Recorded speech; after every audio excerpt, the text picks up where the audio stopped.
Bonsoir, donc je me présente, je suis Mathias Livinoguer, je suis le directeur général de l'OGEOCEN et je suis très heureux de vous accueillir pour cet événement donc, qui se tient au 139, donc ici, vous êtes ici au siège social de l'OGEO, dans un espace un peu particulier qu'on appelle le 139, qui est un espace qui est greffé à notre siège social et qui est un espace qui est dédié à, on va dire, au futur un peu de l'habitat sur l'axe Seine. Voilà, c'est notre territoire d'intervention, c'est l'axe Seine. Donc et donc ici, c'est un lieu où il y a à la fois un espace de coworking avec tout un réseau de coworkers professionnels qui viennent régulièrement. Il y a un incubateur qui est dédié aux thématiques liées à l'habitat et à l'économie sociale. Et puis il y a ce lieu ici qu'on appelle le Meet-up, où se tiennent un certain nombre de manifestations professionnelle comme celle d'aujourd'hui. Et donc, je suis très heureux de vous accueillir. Alors, je vous accueille donc avec Marie de Nguyen qui est vraiment la chef de cérémonie qui va officier, avec Maxence qui va aussi officier aujourd'hui. On vous accueille aujourd'hui pour cet événement sur l'appel paille. Donc, c'est juste un petit mot et après je vais être très très court. Bon, d'abord, c'est vraiment en résonance avec ce qu'est ce lieu, hein. Moi, j'ai toujours tendance à dire que notre métier, c'est vraiment pas être un bailleur social, c'est de travailler sur l'habitat social, c'est-à-dire de se préoccuper à la fois donc, des habitants dans une dimension un peu globale, mais c'est aussi, et pas seulement comme des locataires, hein, mais c'est aussi se préoccuper de l'habitat de demain et de la ville de demain. Et donc cette thématique sur comment est-ce qu'on peut promouvoir cette filière paille en Normandie est une thématique qui participe pleinement à la fois au futur de l'habitat et puis de la ville. Et alors c'est une thématique qui est ardue parce qu'on s'est vu la première fois sur ce sujet-là il y a un an, je crois à peu près, c'était il y a un an tout juste. On partait vraiment d'une idée, d'une intention. Vous verrez, il y a énormément de travail qui a été fait depuis un an. Donc moi, je remercie vraiment d'abord les équipes qui portent ça et puis tous les partenaires qui sont associés. Mais c'est un sujet ardu, donc c'est un sujet qu'on s'est mis plusieurs ensemble pour le traiter. Donc ce sont les 4 opérateurs d'habitat social du groupe Action Logement qui interviennent en Normandie, qui ont uni leurs efforts pour essayer de porter une démarche commune sur cette thématique-là, et pour incuber, pour entraîner, et pour essayer de fédérer autour de cette problématique de l'utilisation intelligente et massive, si possible, de la paille dans l'acte de construire. Donc c'est à la fois l'OGEOCEN, bien sûr, dont je suis représentant, mais il y a aussi 3F Normandie, il y a Logicia, qui est plutôt basé dans l'Orne, il y a Logement familial de l'Eure qui est basé dans l'Eure, et donc ce sont 4 opérateurs d'habitat social qui travaillent conjointement avec Marie pour essayer de faire avancer cette démarche. Et donc je tiens vraiment aussi à... Voilà, donc je parle en leur nom, je me permets ça. En tout cas, je les remercie aussi beaucoup pour tout le travail collectif qui se fait autour de cette démarche. J'arrête là, je donne la parole à Marie. Je vous souhaite à tous une très bonne soirée. Et puis, je suis déjà très impressionné par les avancées depuis un an. Et je donne déjà rendez-vous pour l'année prochaine pour quelque chose qui sera cette fois-ci encore plus massif. Bonsoir à tous, alors merci infiniment d'être là. Il y a un an, on faisait le vœu pieux de travailler collectivement, mais on était encore un peu chacun dans notre coin. Depuis, on a vraiment transformé cet essai-là. On n'a pas encore transformé l'essai de la massification de la construction paille dans nos opérations, mais on réussit à travailler collectivement. On travaille effectivement les quatre filiales d'Action Logement ensemble, mais on travaille aussi, on vous l'avait dit, on vous l'avait annoncé il y a un an, qu'on recrutait un AMO, un assistant à maîtrise d'ouvrage, pour nous accompagner dans cette démarche, pour structurer une boîte à outils, des outils, comprendre les leviers de la construction paille, quels étaient les freins des bailleurs, des acteurs du logement à construire en paille. On a avancé, on a recruté donc un groupement d'assistants à maîtrise d'ouvrage avec For All Studio, donc Hugo Crespi qui les représente aujourd'hui, le bureau d'études ECO qui est représenté par Sophie Lefebvre aujourd'hui. Vous les verrez tout à l'heure, ils vous présenteront le début de leur travail. Et le bureau de contrôle Alp Control, parce qu'on avait parlé des sujets assurantiels l'année dernière, c'est effectivement un énorme sujet. Et donc Alp Control s'est associé à ce groupement pour avoir une vision globale qui permette vraiment d'identifier les freins et de lever ces freins pour qu'on puisse avancer sérieusement sur ce sujet. On vous avait parlé d'un AMO, donc on a travaillé avec eux. On a travaillé aussi avec l'ARP, l'association régionale pour la promotion de l'éco-construction, et la Chambre d'agriculture qui a travaillé sur une cartographie qui est en devenir, mais quand même déjà bien avancée, et qu'on aura le plaisir de vous présenter tout à l'heure. On a ce travail collectif, et puis des signaux à droite à gauche. On a des architectes de notre écosystème traditionnel, conventionnel, qui ont été formés pro-paille cette année.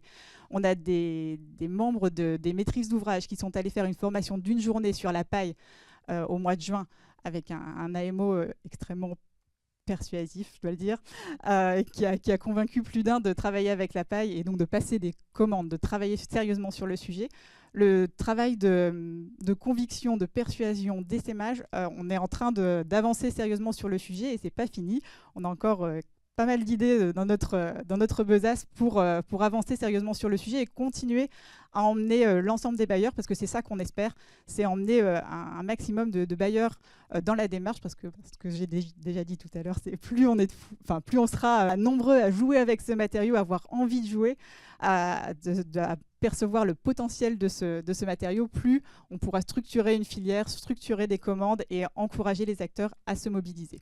Cet après-midi, en ces lieux même, l'ARP et la région et la Chambre d'agriculture ont organisé les premières rencontres de la construction paille, où il y avait une trentaine d'acteurs de l'ensemble des maillons de la filière. Et ils ont travaillé collectivement sur comprendre les différents leviers, les différents freins, dire aussi leurs attentes par rapport à cette structuration. Et ça fait aussi partie de ce qu'on veut soutenir et encourager ici dans la promotion de la construction paille.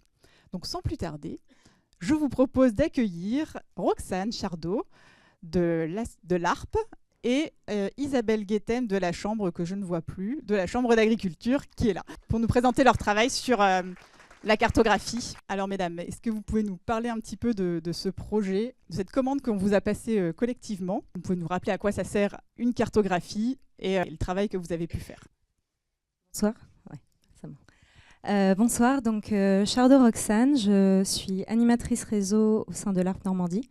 Je suis notamment en charge de la communication, mais également d'un certain nombre d'aspects de notre centre de ressources, dans lequel on travaille notamment au recensement et à la valorisation des initiatives biosourcées, géosourcées, relatives à l'éco-construction de manière générale en Normandie. Isabelle, peut-être que tu peux te présenter tout de suite aussi. Donc, pardon. Isabelle Guettem, chargée de mission agro-ressources à la Chambre d'agriculture de Normandie. Je travaille sur les projets de valorisation donc, de la biomasse, notamment dans le bâtiment, mais pas que, et donc sur le chanvre, sur la paille et sur le miscanthus. Et l'idée, c'est de mettre en relation justement les agriculteurs, l'offre agricole, la biomasse que vous voyez quand vous vous promenez partout, avec les filières aval et ici le bâtiment. Donc l'année dernière, l'OGEO nous a contactés. Nous avons répondu à un appel à manifestation d'intérêt pour la création d'un annuaire cartographié de la construction paille en Normandie. Cette mission fait suite en fait à un constat qui s'inscrit du coup dans le cadre de l'appel paille de manière générale. Constat qui a été beaucoup débattu cet après-midi, qui est qu'en fait la filière paille existe en Normandie. On a des acteurs, on a de nombreuses initiatives qui sont peut-être un peu éparses, un peu isolées et surtout mal identifiées auprès de l'ensemble de la chaîne d'acteurs. On a également des compétences, mais on manque encore de certains acteurs ont encore besoin de s'acculturer à la paille. On remarque encore un phénomène de réticence au changement. Voilà. Donc il faut encore travailler. La filière paille existe, mais elle peine encore à se déployer massivement en Normandie. En termes de solutions, il s'agit surtout, donc, dans le cadre de l'appel paille, mais également dans le cadre de cet outil, d'essayer de... On va dire que le maître mot, c'est la connaissance, d'apprendre à se connaître, à reconnaître les acteurs de la filière. Également de monter en compétences, donc de connaître son sujet sur tous les aspects de la construction paille en Normandie. Et pour cela, donc, on a décidé de s'outiller. Et nous, dans cette mission, on va notamment proposer donc, cet annuaire cartographié qui vise à recenser les réalisations et les acteurs de la filière. Peut-être tu peux dire un mot sur les ressources. Oui, alors au tout départ de la filière, il y a la paille. Alors une question qu'on pose souvent, c'est est-ce qu'il y a assez de paille? Est-ce qu'elle est disponible? Et donc je vous ai juste mis un petit visuel pour bien identifier en fait qu'en gros, il y a 600 000 hectares de paille en Normandie. Ça représente, si on fait une bande qui traverse la Normandie, 25 km sur 250 km. Ça, c'est la production annuelle de paille. Donc c'est vraiment une usine à ciel ouvert. Tu peux avancer. Voilà. Et donc, en fait, qu'est-ce que cette paille? Alors, on dit, est-ce qu'elle est disponible? Il y a de la paille, mais est-ce qu'elle est utilisée? Donc, en rouge, vous avez là où elle est produite majoritairement dans la région. En vert, vous avez la consommation par l'élevage, puisqu'en fait, il y a à peu près 90% de la paille qui est exportable du champ, puisqu'il y a une partie de paille qu'on laisse au champ pour la durabilité du champ, mais sur 90% de la paille qui est exportable, elle est utilisée aujourd'hui par l'élevage. Mais du coup, vous voyez que les zones de production et les zones de consommation ne sont pas les mêmes. Et il y a des zones où, du coup, il y a un excédent. Donc, et sur cet excédent, on peut largement, avec l'excédent, on peut largement couvrir 100% de la construction normande. On a fait les calculs. Et donc, on a réellement un potentiel. Après, il faut aller savoir chercher ce potentiel et organiser les différents maillons de la filière. C'est l'objectif de l'annuaire, d'identifier chacun des maillons de la filière, notamment. Voilà, aujourd'hui, on a déjà, alors la majeure partie de la construction se fait sur des petites bottes de paille. On a aujourd'hui en région 7 producteurs, agriculteurs qui proposent de la petite botte de paille et qui sont signifiés par les petits points. Ils sont équipés pour faciliter avec des groupeurs notamment. Il y en a un qui est équipé aussi pour redimensionner les ballots. Mais au-delà de ces 7 agriculteurs, eh bien, il y a également de nombreux négociants qui commercialisent de la paille en Normandie, sur lequel on pourra également s'appuyer. Donc, revenons à notre carte. Donc, l'objectif de cette carte, c'est vraiment d'accompagner la mise en réseau des acteurs, de favoriser les synergies et surtout de faciliter la sollicitation d'acteurs pertinents, notamment pour les maîtres d'ouvrage, lors des consultations, par exemple. On a, en termes d'objectifs, donc sur toute la durée du projet, qui devra durer 3 ans, on vise une centaine d'acteurs recensés minimum, une quarantaine de bâtiments, donc de réalisations exemplaires en paille, et également ce qu'on appelle nous des fiches REX, donc des fiches retour d'expérience sur des projets identifiés, où là on va plus loin sur la réalisation, on apporte un peu plus de détails techniques sur l'opération en elle-même. Le projet donc se structure en 3 phases. On a commencé la phase de consolidation, de collecte et de mise à jour des données,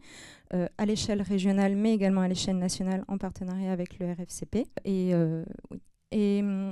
Ensuite, on a une phase de réalisation, on va dire, de réalisation de l'outil et d'intégration des données à l'outil. Voilà. Donc, en 2024, on a déjà réussi à intégrer 70 acteurs, recenser une dizaine de bâtiments et d'intégrer 2 fiches réalisation un peu plus détaillées dans cette cartographie.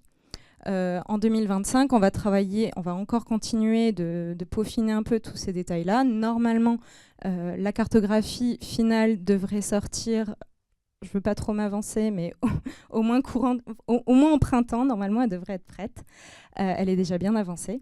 Et s'en suivra donc une phase d'alimentation, puisque cet outil a vraiment vocation à être alimenté régulièrement, enrichi, voilà, des nouveaux acteurs, des nouvelles personnes formées, porteurs de projets, bâtiments, etc. Donc, je vais vous faire une petite démonstration. On va aller sur la cartographie. Voilà donc comment l'outil se présente. Donc, globalement, la carte se structure autour de 2 entrées. Donc, on a les acteurs qui sont identifiés en marron et les réalisations en rose, on va dire. On a plusieurs filtres sur le côté. Pour faciliter, pour détailler encore plus votre recherche, vous pouvez sélectionner le type de paille et la technique utilisée. On a également différents types d'acteurs, donc voilà, tous quasiment réunis en groupe. On peut également choisir de sélectionner les acteurs par leur type de la qualification, on va dire, les formés pro-paille ou paille hachée. Et au niveau des bâtiments, on a plusieurs typologies de bâtiments. Donc, si je vais sur un exemple d'acteur qui a déjà été recensé. Donc, au niveau de la fiche, donc la fiche d'acteur se présente sous forme de fiche contact. On y retrouve donc les coordonnées, une petite description de l'acteur en question et donc ses réalisations éventuelles. Et l'idée, c'est que donc pour des raisons techniques, normalement, quand on clique sur la réalisation, on reste sur la cartographie, mais la carte n'étant pas totalement terminée, lorsqu'on clique sur sa réalisation, on va se retrouver du coup sur le site de l'ARP, puisque toutes nos réalisations sont à ce jour recensées sur notre site. Mais vous retrouverez, lorsque la cartographie sortira, toutes ces informations sur le site de la cartographie. Donc pour la fiche réalisation, la fiche bâtiment, elle se présente comme suit. On aura une petite photo, quelques informations générales liées au bâtiment. On aura également accès à la fiche, la fameuse fiche détaillée sur laquelle l'ARP a travaillé. Bon, là, c'est très très gros, mais on a dans notre centre de ressources quelques fiches réalisation comme ça qui détaillent beaucoup, qui détaillent beaucoup plus le projet en question. Et donc, les acteurs ayant participé au projet qui sont recensés ici, le type de matériaux utilisés et les techniques mises en œuvre, avec, autant que faire se peut, des photos de la réalisation en question. À ce niveau-là, si on veut, on peut recliquer sur un acteur qui nous intéresse et on se retrouve à nouveau sur la cartographie. Et on peut continuer comme ça en cliquant sur une autre de ces réalisations. Je te coupe un peu, excuse-moi, mais l'idée c'est vraiment d'avoir quelque chose de dynamique en fait, qui puisse nous aider à comprendre quels architectes savent faire quoi, quel maître d'ouvrage a des retours d'expérience qui sont possiblement intéressants. L'idée c'est vraiment de s'inspirer les uns les autres de ce que chacun fait de bien et qui est mis en valeur. Et donc à ce titre-là, le fait que ce soit qu'on puisse aller d'une réalisation à un architecte, d'un architecte à un maître d'ouvrage, et aller comme ça, naviguer dans l'écosystème, ça permet de donner envie en fait, parce qu'on en est toujours là. L'idée c'est vraiment de donner envie, de dire d'autres font, pourquoi pas nous. On peut en refaire une autre. On en refait une autre. Donc là, on retourne sur la cartographie. Donc là, par exemple, on se retrouve sur la fiche de l'archipel 0, qui se situe donc pas loin d'ici, qui lui a réalisé donc la crèche La Chaumière. Et donc quand on clique sur la crèche, on se retrouve à nouveau sur sa fiche, avec toutes les informations qu'on a pu récolter. Quelques photos également du chantier où on voit l'avantage, on voit les photos du chantier avec la mise en œuvre de la paille. Et puis si on veut... sur les entreprises qui ont mis en œuvre. C'est ça. Si on se pose la question de savoir, mais qui a donc fait cet incroyable travail ? Et puis on peut retourner sur la cartographie. Voilà. Voilà, donc 70 acteurs recensés aujourd'hui. On va en avoir au moins 32 plus. Soit vous faites partie de ceux qui sont déjà, soit si vous faites partie de cet écosystème, vous êtes déjà dedans, c'est formidable. Si vous ne l'êtes pas, sur le petit dépliant que vous pouvez avoir entre les mains, vous pouvez trouver à la sortie, il y a un petit QR code que vous pouvez scanner et arriver directement chez Roxane pour qu'elle puisse récupérer toutes les informations et vous ajouter dans cette cartographie. Voilà, le message. Est-ce que tu veux rajouter quelque chose ? Alors, la carte, donc, il s'agit d'un site internet, l'adresse est là-haut, mais elle n'est pas encore en ligne. Donc, l'idée, comme je vous le disais précédemment, c'est qu'on aimerait qu'elle soit disponible au printemps prochain. Elle sera donc sur le site de l'ARP. On créera une page dédiée. Mais vous pourrez également la retrouver sur le site de l'OGEO, par exemple, en tapant simplement Construction Paille Normandie. Normalement, vous devrez la retrouver facilement. Voilà.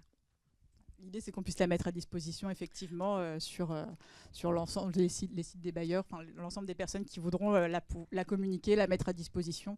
Encore une fois, plus on est nombreux, mieux ce sera. Je vais répéter la même chose toute la soirée. Donc, merci Roxane, merci Isabelle. Notre AMO préférée, je vous invite à venir nous rejoindre, Hugo et Sophie, pour nous présenter le fruit de votre travail. Ce travail donc, qui a été initié, on vous a recruté officiellement en janvier. On a commencé à se voir au printemps plutôt. Mais depuis, vous n'avez pas arrêté. On vous a accordé quelques jours cet été, mais... Oui, on a eu le mois d'août quand même. Peut-être pour se représenter rapidement, donc je suis Hugo Crespi, architecte urbaniste, associé de l'agence Forol Studio.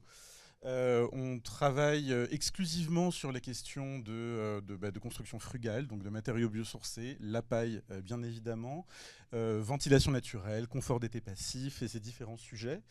On accompagne aussi en tant qu'assistant maître d'ouvrage des maîtres d'ouvrage qui souhaitent mettre en œuvre ces techniques. En l'occurrence ici, donc, les 4 bailleurs d'Action Logement, les parcs naturels régionaux de la région Grand Est, on a différents acteurs, le Centre des monuments nationaux aussi, autour de ces problématiques-là. On est accompagné parce que la question assurantielle et réglementaire est un vrai sujet pour les maîtres d'ouvrage, par Alpes Control, notamment son expert sur les matériaux biosourcés et géosourcés, donc Jean-Pierre Schwartz, qui s'excuse de ne pas pouvoir être là, mais que vous retrouverez très bientôt dans une occurrence un peu de ce type-ci en 2025. Et également par ECHO. Bonjour, donc moi je suis Lefebvre Sophie, on est 3 sur ce projet, donc on travaille on est bureau d'études éco, créé depuis un peu plus de 20 ans et qui depuis 20 ans en fait s'engage sur des bâtiments très performants.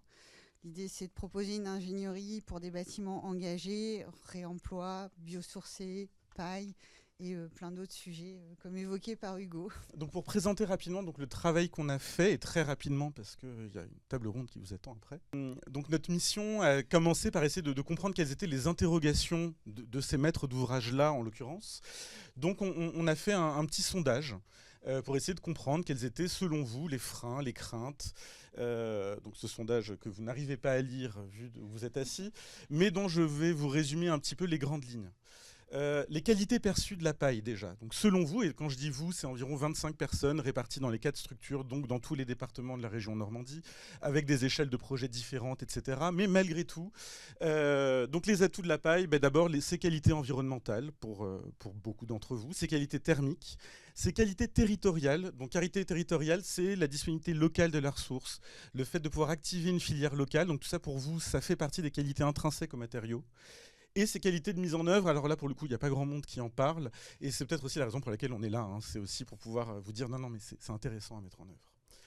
Et sur la question des freins maintenant, on va juste vous montrer l'analyse très rapidement, mais d'abord votre première crainte c'est le manque d'entreprises qui pourraient mettre en œuvre de la paille, la seconde c'est le coût, et ensuite c'est des tas d'autres interrogations qui sont en fait des fausses craintes. On a la question de l'épaisseur, alors ça c'est vrai mais pas tout le temps, la question de la durabilité du matériau dans le temps, la question du manque de connaissances sur le matériau, la question de la vulnérabilité face aux rongeurs, etc., qui sont des craintes que nous allons essayer de lever via... Alors la documentation existe via des tas d'acteurs.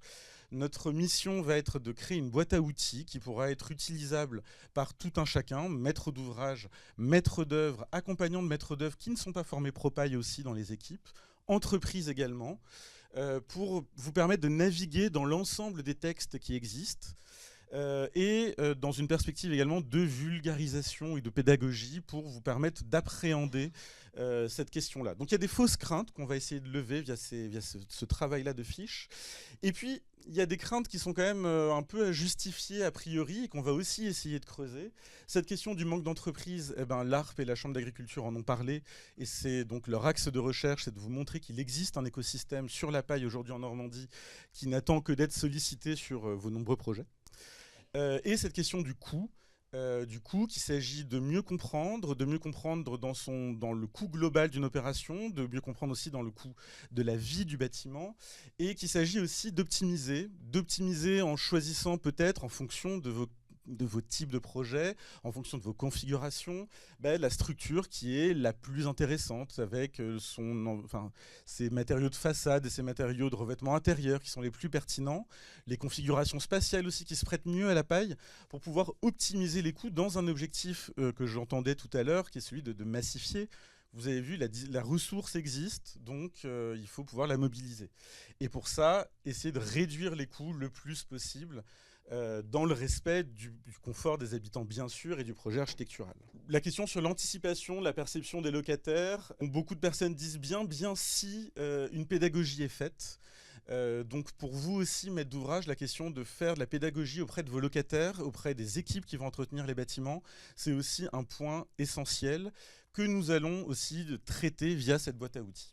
Alors cette boîte à outils, on est en train de la mettre en œuvre avec tout notre petit collectif d'AMO, en étudiant les projets paille en cours chez chacun des 4 bailleurs de tout à l'heure.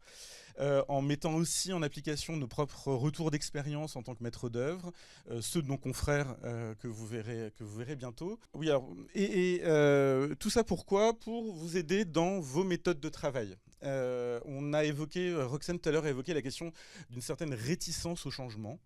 Donc on est là aussi pour accompagner au changement en tant qu'AMO. Et donc ça, c'est selon vous, selon 25 personnes en tout cas, les raisons qui pourraient modifier vos pratiques aujourd'hui en tant que maître d'ouvrage.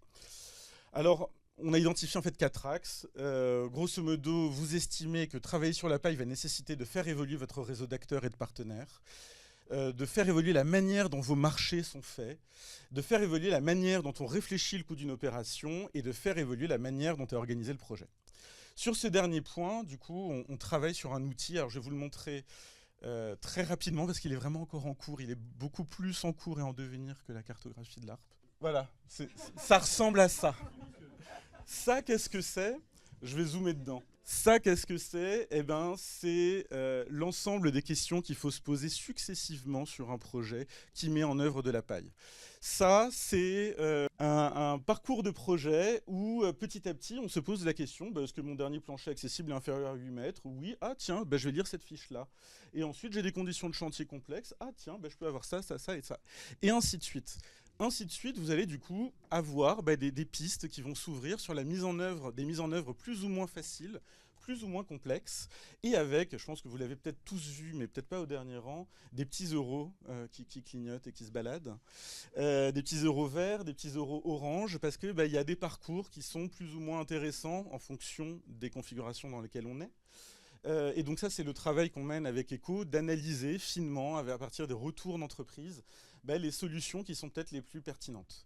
Je reviens sur ce schéma. Ce schéma, il est très long. Il vous pose des questions sur la sécurité incendie, sur la hauteur, les techniques de paille, le climat, les parements extérieurs, les typologies d'isolants. Et il va là-bas jusqu'à la vie du bâtiment, jusqu'aux questions de maintenance qu'on intégrera aussi dans ce grand dispositif-là, qui en fait n'a pas vocation à remplacer du tout les règles pro-paille, c'est juste une schématisation des règles pro-paille, qui intégrera aussi les règles pro-structure paille en paille porteuse et ITE paille en cours de rédaction, pour faciliter justement le travail de tout le monde et permettre aussi aux maîtres d'ouvrage, aux maîtres d'œuvre, aux entreprises de parler sur une base commune, à partir de ces fiches, qui sont des fiches simplifiées, mais qui renverront à telle ou telle page des règles pro, etc., pour permettre de parler un peu la même langue, qui est une langue, je tiens quand même juste à dire pour finir, en tant que maître d'œuvre, qui est facile à parler. Il faut juste y aller, c'est plus simple que l'anglais en vrai. Voilà, donc il suffit d'y aller, mais cet outil-là va vous permettre donc d'avancer un peu dans ce travail d'acculturation aussi sur vos méthodes de conception de projet. La boîte à outils intégrera donc les avancées sur les règles pro-ITE et paille porteuse, l'analyse économique des différentes techniques possibles, la compatibilité des techniques constructives avec les ambitions thermiques et carbone des différents seuils de la réglementation environnementale. Et voilà. Donc tout ça, c'est un travail de très longue haleine de recherche dans lequel on s'est plongé là-dedans. Donc nous, ça ne sera pas le printemps 2025. C'est plutôt fin 2025. Mais vous nous verrez régulièrement lors de ce genre de réunions. Je n'en parle pas maintenant. Mais on vous présentera au fur et à mesure les avancées de notre travail pour que vous soyez un peu au courant de tout ça. Voilà. Eh bien, merci beaucoup à tous les deux. Et puis, on vous tiendra évidemment au courant des avancées et on donne rendez-vous déjà dans un an pour avoir le chemin accompli. Et on vous donnera rendez-vous tout à l'heure d'autres rendez-vous intermédiaires pour permettre de continuer ces discussions thème par thème pour les faire avancer ces sujets. Je laisse Maxence œuvrer sur la suite. Merci beaucoup. Merci. La suite, donc, je vous propose de quitter la Normandie pour aller voir un peu ce qui se fait ailleurs, aller s'inspirer, s'ouvrir l'esprit. Et on a la chance aujourd'hui de recevoir Benoît Rougelot, qui se cache dans le public, mais que j'ai vu ici, qui va nous faire voyager entre l'Isère, la Côte d'Or, la région parisienne, et nous parler de différents projets qui ont été réalisés autour des 15 dernières années et qui vont nous montrer les évolutions des mentalités, des techniques, de tout ce qui se fait autour de la construction paille et autres matériaux biosourcés. Merci Benoît, bienvenue. Benoît, tu es architecte d'une agence qui s'appelle Land Fabric. Tu as été ancien président du RFCP, le réseau français de la construction paille. Tu es clairement calé sur le sujet. Peut-être avant de commencer à évoquer ton parcours et les projets que tu as développés, est-ce que tu peux réagir sur ce qui nous a été présenté là, cette cartographie, cet outil qui est en cours de travail, par rapport à ce que tu connais, ce qui se fait sur d'autres territoires? Qu'est-ce que ça t'évoque? Tout d'abord, merci de l'invitation. J'étais à la journée, à partir de 14h, il y avait une journée autour de la paille, donc c'était extrêmement enthousiasmant de voir qu'il y a de l'énergie des acteurs régionaux sur le sujet et de la réflexion sur comment on peut structurer la filière régionale et intensifier. Moi, je préfère le terme d'intensification que la massification. Bon, c'est une question de sémantique. Et le dernier outil qui a été présenté par Hugo, c'est pareil, c'est enthousiasmant. C'est si on peut aider les maîtrises d'ouvrage, les maîtres d'œuvre à faire plus de biosourcés, c'est tant mieux, c'est super. Parce que moi, je crois que j'avais été invité pour donner envie de jouer. J'ai entendu le terme de jouer. J'aime beaucoup cette notion de jeu. Je considère que la construction, c'est un jeu. Bon, c'est un jeu avec des règles, hein, mais il faut quand même s'amuser parce que c'est quand même... le BTP, en tout cas l'ancien BTP, il est dur. Les chantiers, c'est dur. Les conditions de travail des ouvriers dans le BTP, c'est dur. Donc nous, en tant qu'architectes, si on peut rendre ça un peu plus joyeux et s'amuser nous-mêmes en allant manipuler plutôt des choses que nous, on appelle avec d'autres le nouveau BTP, le bois de terre-paille, c'est aussi une façon d'utiliser d'anciens matériaux. Donc il n'y a rien de nouveau, hein, ça existe depuis... des centaines d'années, voire des millénaires, mais aussi, ce qui a été présenté aussi, de faire autrement.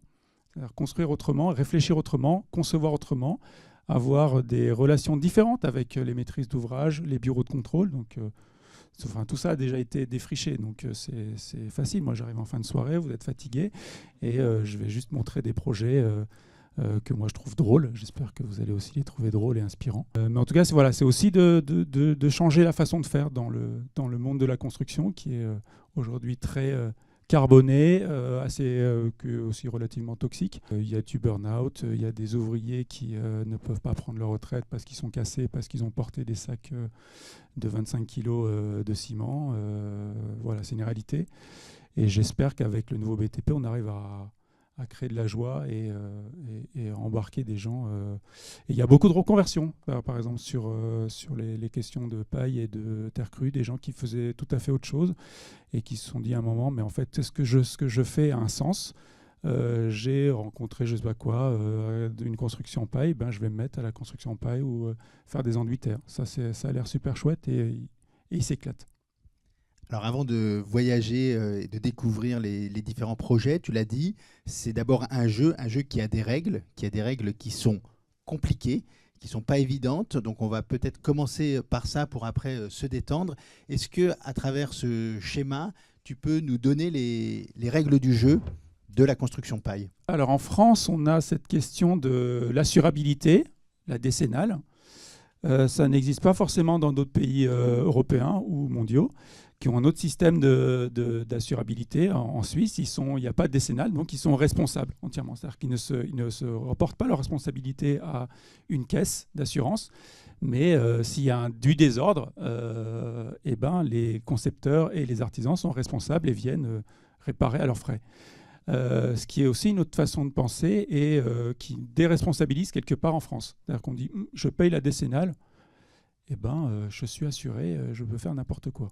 Enfin, c'est un peu schématisé. En tout cas, les règles existent. Moi, je prends ce tableau et ce tableau, je suis content que Jean-Pierre Schwartz ait été cité parce que c'est quelque chose qu'on partage avec Laurent Dante de la Pave et Jean-Pierre Schwartz de Alcontrol. Un tableau de qu'est-ce que c'est les techniques courantes là-dedans. Et donc, d'un côté, vous avez ce qu'on appelle malheureusement traditionnel. Donc, c'est à gauche. Là, c'est écrit traditionnel, c'est vert, c'est les techniques courantes. Moi, je préfère qu'on appelle ça conventionnel. Parce que la tradition, c'est plutôt le vernaculaire, ce qui se faisait avant, et qui se retrouve souvent dans la case, ici, plutôt technique non courante. C'est-à-dire que construire avec de la terre crue, on est plutôt de ce côté-là. Alors que, ça fait des centaines d'années qu'il y a des bâtiments en terre crue qui tiennent. Mais aujourd'hui, dans la réglementation en France, elle est plutôt dans technique non traditionnelle et non courante. Enfin bon, il y a encore un travail de sémantique à avoir avec les gens qui font les normes. Et là-dedans, donc, il y a effectivement les normes, les NF, les DTU que vous connaissez, sachant que les normes ne sont pas obligatoires. La réglementation, c'est quelque chose qui est obligatoire. Les normes ne sont pas obligatoires. Ce sont des guides qui facilitent la relation entre maîtrise d'ouvrage, maître d'œuvre et artisan du chantier. Et souvent, c'est bien de s'y conformer. Typiquement, le DTU 31.2 qui concerne beaucoup, qui est mur ossature bois, qui concerne beaucoup la construction en paille, il est très bien, il est assez bien écrit, il a évolué. Au début des règles pro, il y avait des trucs pas très bien. Ils l'ont revu depuis qu'il y a eu les règles pro. Ils ont intégré des choses sur la migration de la vapeur d'eau, par exemple, dans le DTU 31.2. Alors juste, si quelqu'un est perdu avec les acronymes, n'hésitez pas à le on en dire, parle après. parce que je ne connais pas le niveau de connaissance de tout le monde, mais n'hésite pas aussi à expliquer. Vous levez la main si vous dites « c'est du charabia, je ne comprends pas, arrêtez de parler de ça ». Là-dedans, il y a quand même les guidrages, les règles professionnelles, donc on l'a déjà dit, la construction en paille. Il y a des règles pro qui datent de 2011 qui permet l'assurabilité puisque c'est une technique courante parce qu'elle a été acceptée par la commission, la C2P, qui est un organe de l'AQC, l'Agence Qualité et Construction, qui approuve en fait ces documents, les règles professionnelles, les ATEC et DTA, les ATEX, enfin tous ces trucs du charabia encore. Et donc la C2P peut considérer que les choses sont acceptées en liste verte favorable ou non examinée, non acceptée ou en liste orange. Au début des règles pro, en 2011, les règles pro paille étaient en orange parce qu'on venait de les écrire et il n'y avait pas beaucoup de bâtiments avec du retour d'expérience. Au bout de quelques années, en fait, c'est passé en liste verte, donc c'est technique courante. Mais ça veut dire qu'avant 2011, et c'est pour ça que je vais vous montrer des projets avant 2011, ce n'était pas une technique courante et pourtant on pouvait déjà le faire. Il y avait plein de gens qui l'ont fait. Voilà, pour ça. Très bien. Si vous voyez Jean-Pierre, il vous parlera pendant 1 heure de ça. C'est passionnant.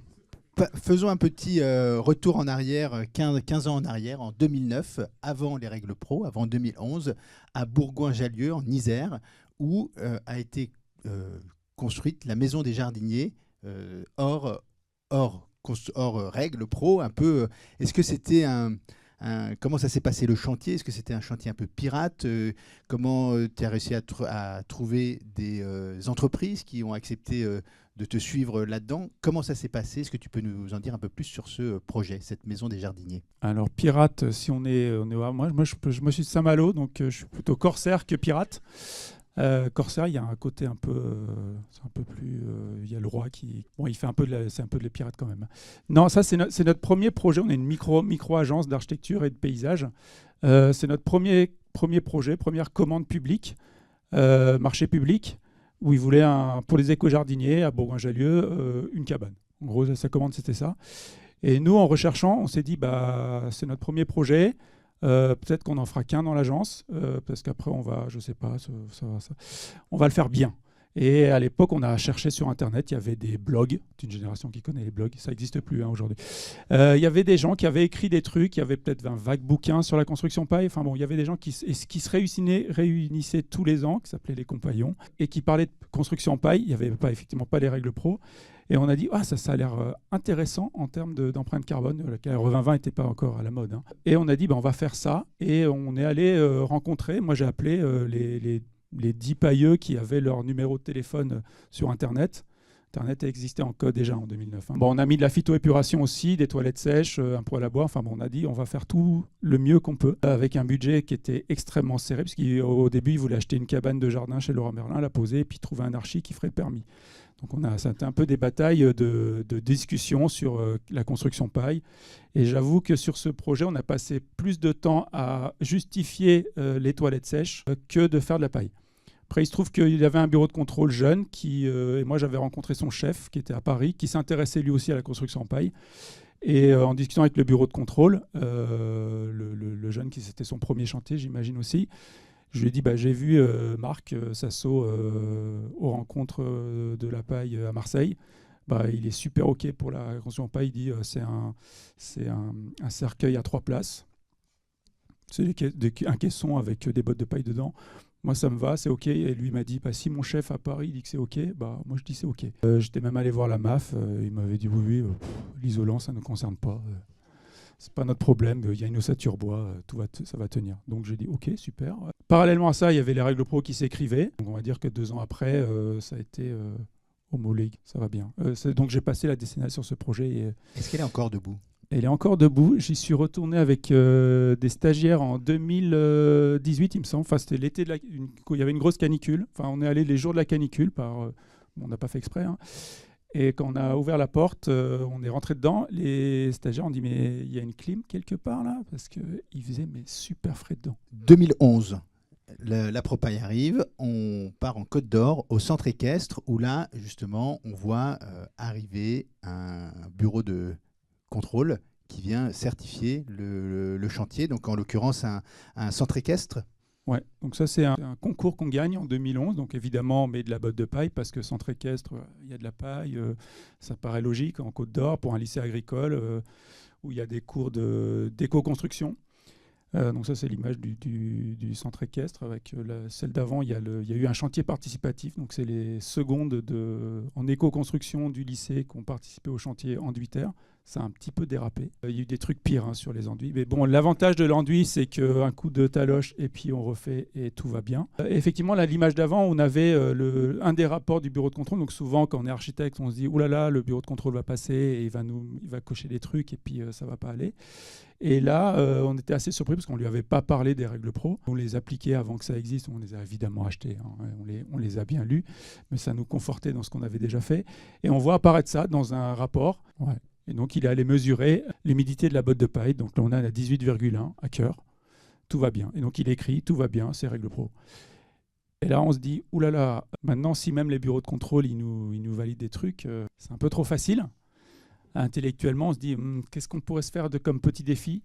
Petit aparté, là on le voit, donc tu l'as décrit, il y a eu un chantier participatif. Du marché public. Hein. C'est quelque chose qu'on retrouve finalement au fil de quasiment tous les projets, le côté participatif. Dans quelle mesure, quel lien il y a entre les chantiers participatifs et la construction paille? Je rends un hommage en fait à tous les autoconstructeurs qui ont fait leur propre maison en paille. Donc à partir de, a priori la première il y a la maison Feuillette évidemment 1920 qui existe toujours. A priori il y a des gens ici qui vont aller faire une petite visite là-bas au printemps.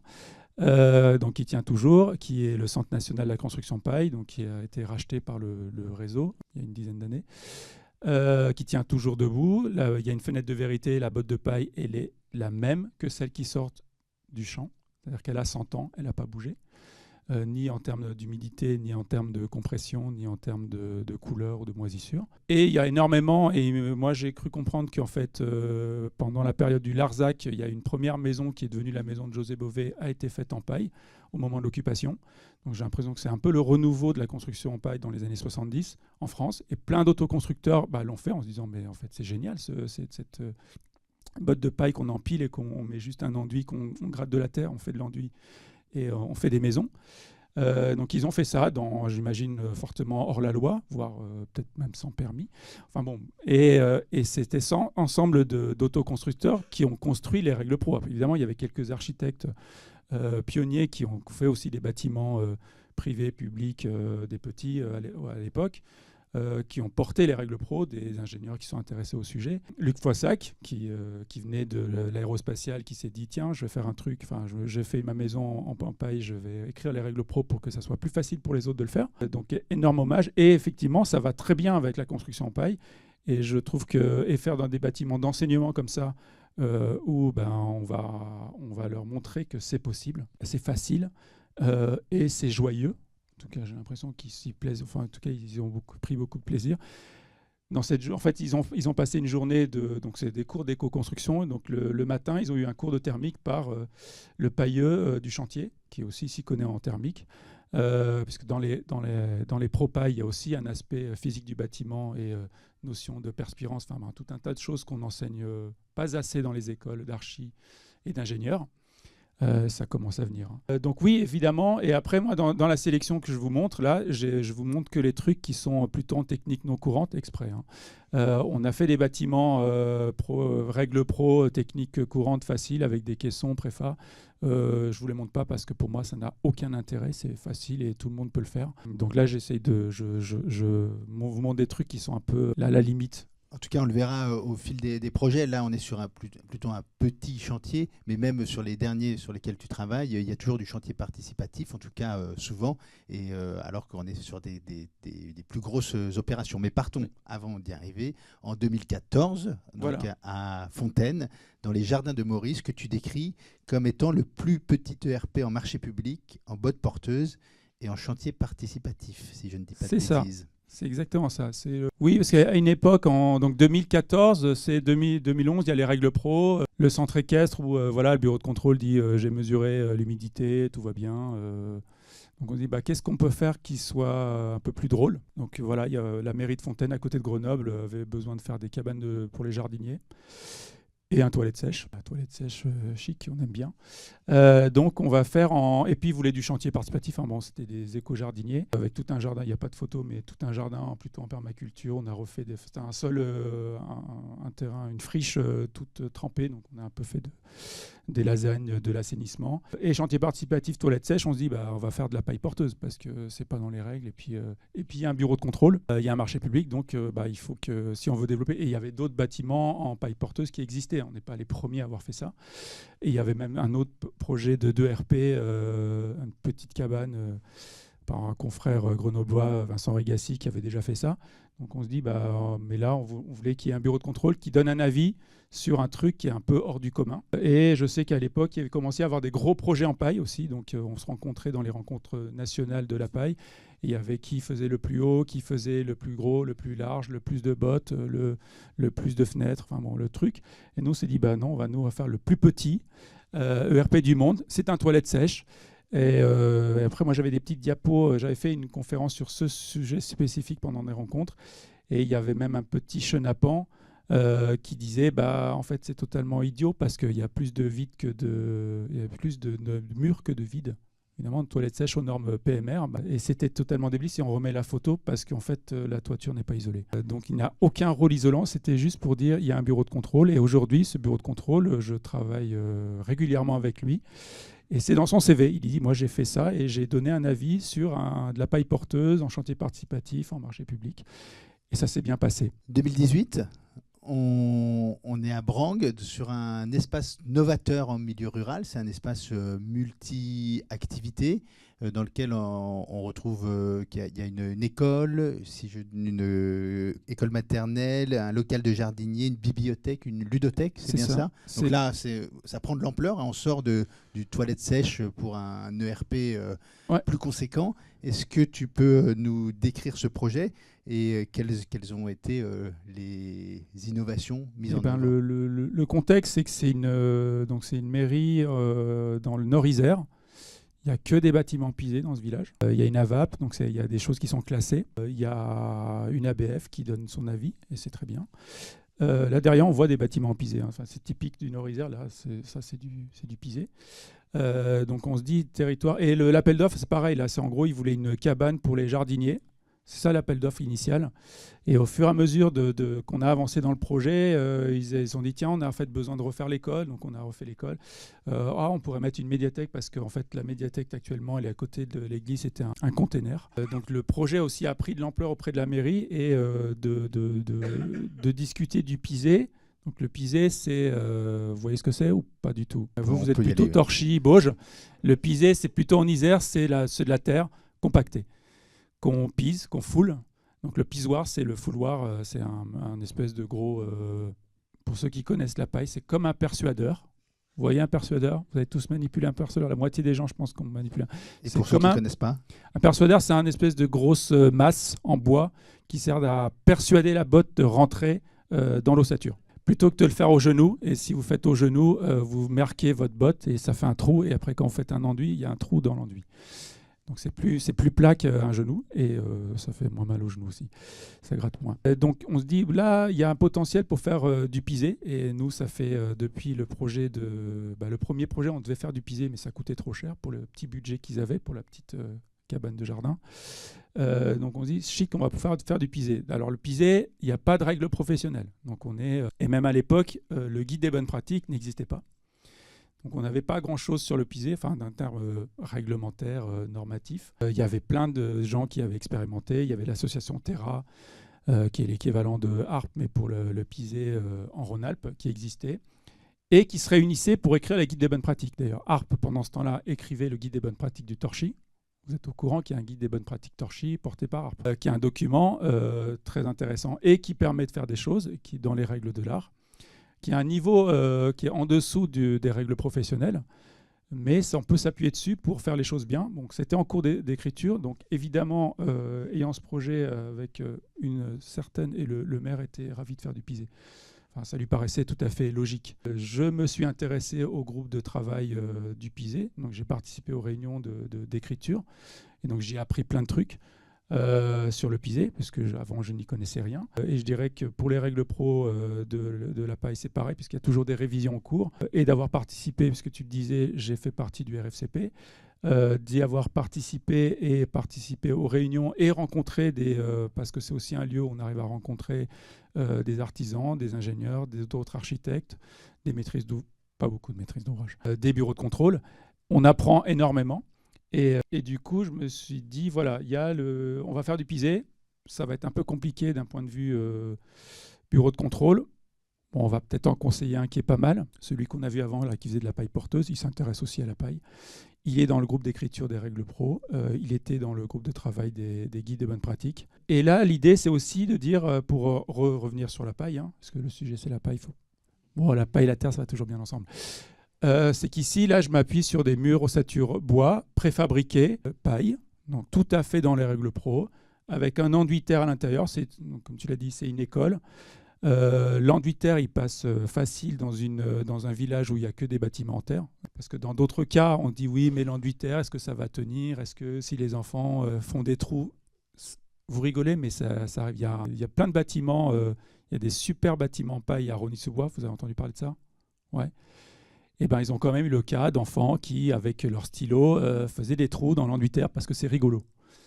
Évidemment, quand ils n'ont pas chez eux, ils n'ont pas de bâtiment en terre où ils peuvent faire des trous, ils se disent tiens, à l'école, je vais le faire, c'est drôle. C'est pas très grave. Après, je vous avouerai que vous faites la même chose dans un placo, ça fait exactement la même chose, sauf que les enfants, ils n'ont pas l'idée de faire des trous dans le placo. Et l'avantage si, dans les écoles, oui. Peut-être. Après, le placo est un peu plus long à réparer qu'un enduit terre. Un enduit terre, vous remettez de la terre et vous bouchez le trou. Là, ils font pas des trous dans les murs parce qu'ils en ont à la maison. Ils s'amusent avec, ils se disent non mais il n'y a rien de bizarre. Et donc les murs ossature bois qui sont porteurs, donc c'est du R+2, plancher haut à moins de 8 mètres. Donc dans la boîte à outils, ça coche tout, règle pro, facile. Donc on dit voilà, avec la discussion, avec la maîtrise d'ouvrage, la question des coûts aussi un peu maîtrisés sur ces techniques qui sont quand même aujourd'hui très très répandues. Et avec le bureau de contrôle, on se dit, voilà, déjà, on n'aura pas tous les sujets à traiter. Le sujet paille avec enduit terre, c'est facile. Il va dire, s'il a quelque chose à dire, on dit c'est règle pro. Et on va peut-être passer beaucoup plus de temps à parler du pisé avec le bureau de contrôle. Il y a aussi de la ventilation naturelle à simple flux avec détecteur de CO2. On l'a livré juste avant le Covid. Parce que depuis le Covid, je dirais que les capteurs CO2 sont devenus un peu à la mode. Tant mieux. Et d'ailleurs, ça serait peut-être bien qu'on mesure un peu le CO2 ici. D'habitude, j'ai un capteur CO2, je ne l'ai pas amené. La ventilation, c'est important. Surtout quand on fait des bâtiments qui sont performants et très niveau passif, où on travaille beaucoup l'étanchéité à l'air. Il faut bien ventiler. Là, on n'avait pas les moyens de faire de la ventilation, parce qu'on travaille avec un bureau d'études fluide qui travaille à Rosny sur la ventilation naturelle à récupération de chaleur, c'est-à-dire que c'est une double flux, mais sans l'électricité. En travaillant juste sur le fait que l'air chaud monte, l'air froid descend. Et si on dimensionne des grosses gaines, évidemment, des gros échangeurs et des grosses cheminées solaires, on arrive à faire échanger des calories sur du renouvellement d'air sans dépenser de l'électricité. Et sans être dépendant, à Rosny-sous-Bois, ils ont eu le cas ils avaient fait une double flux normale, conventionnelle, avec un moteur électrique et de l'électronique. Ils ont eu une panne un jour, c'était la carte mère qui était tombée en panne. Le fabricant a dit il faut commander la carte mère en Chine. Ça a pris 6 mois à réparer la double flux. Ils se sont dit plus jamais ça. Maintenant on fait du truc low-tech qu'on peut réparer nous-mêmes. C'est ça un peu l'histoire de la ventilation naturelle à récupération de chaleur. Là, on n'avait pas les moyens, c'est la ventilation naturelle, simple flux à détecteur. Donc il y a des registres qui s'ouvrent et qui se ferment avec des grandes cheminées qui ne sont pas représentées sur cette façade, sur cette axonométrie qui se voit relativement peu dans le paysage de Brangue. Et en tout cas, le bureau de contrôle, on a parlé effectivement de Pisé avec lui, de la paille pas du tout. Il a dit oui, c'est Règle Pro. En plus, c'est celui qui était d'accord pour de la paille porteuse. Donc le Pisé, il a dit oui. Faudra laisser son adresse à ce bureau de contrôle. Moi, c'est en fait depuis ce temps, en fait, à chaque fois que j'ai une nouvelle maîtrise d'ouvrage, avec des sujets qui sont en technique non courante, quand j'ai du technique courant, Règle Pro, paille avec des caissons bois, je dis prenez celui que vous voulez, bureau de contrôle, peu importe, ça va rien changer. Quand il y a de la technique non courante un peu compliquée, je dis il y en a en France, il y en a qui font, puisque Socotec, on l'a vu, il faisait des trucs, mais vous êtes sûr de bien tomber avec Alpes et APAV. C'est-à-dire que chez eux, aujourd'hui, il y a un référent national biosourcé, géosourcé, réemploi, qui peut piloter, et d'ailleurs aujourd'hui chez l'APAV, il y a des référents régionaux. Ils ont aussi essaimé en région, un peu comme les filières régionales, parce qu'il y a de plus en plus de projets que M. Dandre, en fait, il ne peut plus être dans toute la France comme il faisait au début. Et donc ça, c'est super. Après, il y en a d'autres qui ont des capacités, donc ce n'est pas pour dire que Socotec, Aliconsult, Veritas ne savent pas faire le boulot, mais en fonction du contrôleur que vous allez avoir chez ces bureaux de contrôle, vous n'êtes pas sûr d'avoir le bon numéro pour de la technique non courante. Après, technique courante en paille, allez-y avec n'importe quel bureau de contrôle. Ce n'est pas un problème. Donc là, on voit une autre vue de la réalisation. Vous avez des retours d'usage de ce bâtiment ? Pour tout vous dire, j'ai un micro-désordre d'infiltration d'eau en haut qui est en train d'être résolu. Mais du coup, ça m'a actionné la MAF qui le prend avec sérénité, qui a envoyé un expert et c'est en train de se résoudre. Je ne suis pas passé récemment, mais je sais que le piseur qui a fait ça est repassé justement pour l'expertise et il va un peu réparer les choses. On quitte le Nord-Isère, on va à Paris, dans le 15e, rue de la Convention, en 2023, où là, tu t'attaques à un immeuble collectif de 7 étages, avec une ITE, une isolation thermique par l'extérieur, et une technique un peu particulière qui est la technique de la bretelle. Est-ce que tu peux nous en dire un peu plus ? Alors, il semblerait que ce projet était, en tout cas on en parlait dès 14h, on disait il y avait des images de d'ITE, ça, il était attendu. Et pour rebondir sur la discussion qu'on a eue cet après-midi, en 2015, en Ile-de-France, on revenait des rencontres nationales à Égletons, dans la Creuse. Vous voyez où c'est Égletons ? On s'est un peu perdu, il faut y aller en voiture, ça prend du temps pour aller en voiture. Et on s'est retrouvés, et c'est là où je pense que j'ai présenté le plus petit ERP du monde, là, et on s'est retrouvés avec 4-5 archis parisiens qui étaient à Égletons pour parler de paille. Et en revenant, on a fait un peu du covoiturage, on s'est dit, mais en fait, on pourrait se rencontrer à Paris. Et donc, il y avait l'idée de la régionalisation du réseau national. Donc, on a monté le collectif francilien de la paille, et on faisait des apéros paille, pour convaincre des maîtrises d'ouvrage, d'autres architectes, des ingénieurs que la paille c'est super et que en discutant, en leur expliquant des trucs, ils pouvaient s'y mettre aussi. Et je sais pas, je pense à un apéro paille, il y a un gars qui est architecte de formation de chez Paris Habitat qui était en train de faire des tests avec une jeune archi qui travaille chez Paris Habitat, des cloisons en terre crue avec des terres champs, enfin il faisait des trucs un peu bizarres. Et en discutant paille, il dit mais on pourrait faire de l'ITE de grande hauteur, de moyenne hauteur en paille. Je dis oui, je pense que c'est tout à fait possible. Il y en a plein qui l'ont fait. Il y a déjà des exemples d'ITE en paille. Ok, super. Et du coup, il rentre chez lui et puis il lance un marché de maîtrise d'œuvre. auquel évidemment nous on répond. Après il y avait des équipes, il y a plein de pailleux nationaux qui ont monté des équipes. Et avec, les noms n'apparaissent plus, mais il y avait toute l'équipe, avec Trévivant, qui est un autre architecte parisien, qui fait beaucoup de marchés privés, donc il a fait des ITE chez lui, en privé. Donc il n'a pas ce souci de bureau de contrôle et d'assurance et tout ça. Qu'il essaye les trucs, en fait, on se dit, on va faire un groupement et on va répondre à ça et on va y aller. Donc évidemment, pareil, rebelote, maîtrise d'ouvrage, on leur dit, une fois qu'on est sélectionné, évidemment, on leur dit, attention, bureau de contrôle, technique non courante. Choisissez bien le bureau de contrôle, donc il en prend un qui sait faire. Je vais arrêter de lui faire de la publicité. Ou alors je vais prendre une commission sur tous les marchés qu'il va signer bientôt. Et là, on discute. C'est-à-dire que c'est la question du jeu qui m'intéresse. Parce que quand on fait un truc dans facile, on va dire dans les règles pro ou dans les DTU, on n'a pas trop... on a des discussions, on envoie des mails avec le bureau de contrôle, il dit oui, ça je valide, je coche, la maîtrise d'ouvrage dit oh c'est ok, regarde le prix, il dit oui, bon c'est dans le prix, c'est bon. Et nous on se dit non, en fait de la construction, il faut quand même s'amuser puis discuter avec les gens. Donc on dit on va commencer par une réunion avec toute l'équipe de maîtrise d'œuvre, la maîtrise d'ouvrage et le bureau de contrôle. Et on se met autour de la table dès le début et on dit jusqu'où on veut jouer dans ce projet d'ITE qui est en technique non courante.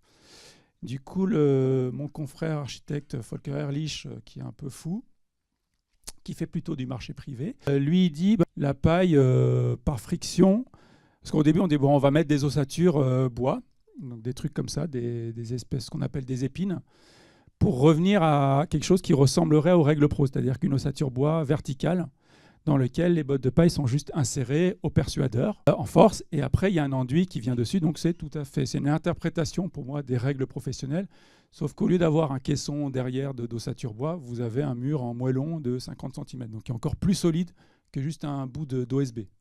En termes de solidité, moi je suis beaucoup plus rassuré par un ITE comme ça qu'un OSB avec des clous qui sont fixés dans une ossature. Il y a même des gens qui disent que c'est pas sûr que ça tienne 10 ans. Bon, ça, c'est des charpentiers traditionnels. Et Volker, il dit oui, mais en fait, il y a un effet de friction. Donc, en physique, il y a de la friction. Donc, les bottes de paille, elles ont une friction sur les ossatures. Donc, on considère qu'une fois qu'elle est mise en force, elle va tenir. Et là, avec le bureau de contrôle et la maîtrise d'ouvrage, on dit Volker, oui, il y a la physique qui dit ça, mais... quand même, sur cet étage, juste la friction de la botte sur les montants verticaux, c'est un peu chaud. Et en plus, il y a quand même une variabilité de l'humidité qui est possible dans la botte de paille, qui fait que peut-être en été, elle va un tout petit peu se rétracter et peut-être qu'elle ne se frictionnera plus assez. Donc, on va mettre quand même des tasseaux bois, enfin des petites étagères, c'est-à-dire qu'on fait une étagère en bois. La partie haute, je vous parle que de la partie haute qu'on ne voit pas ici. Sur les étages. Et est-ce que c'est OK pour vous, bureau de contrôle? Il dit oui, c'est une interprétation des règles professionnelles. Ah oui, il y a 7 étages, il y a R+, celui-là c'est R+7, comme un R+2, mais à chaque fois, ça va. Et puis il avait déjà livré un bâtiment avec des planchers béton où il faisait une espèce de fob Lui, il a une interprétation des règles pro qui dit ça va bien, et en plus c'est d'un mur super solide en moellon de 50 cm. Il dit pas peur.